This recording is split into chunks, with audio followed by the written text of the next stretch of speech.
Thinking of switching to biomass? Before investing in a brand new boiler, there are more innovative and proven alternatives. Many industries believe that moving to cleaner fuel will replace their existing boiler systems. But in reality, most boiler systems are mechanically sound and only the combustion side needs improvement.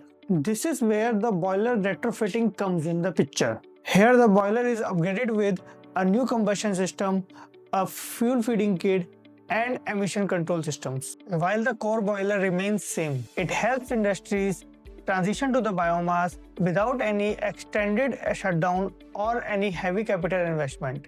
Retrofitting significantly reduces the project cost and allow plants to use their existing infrastructure.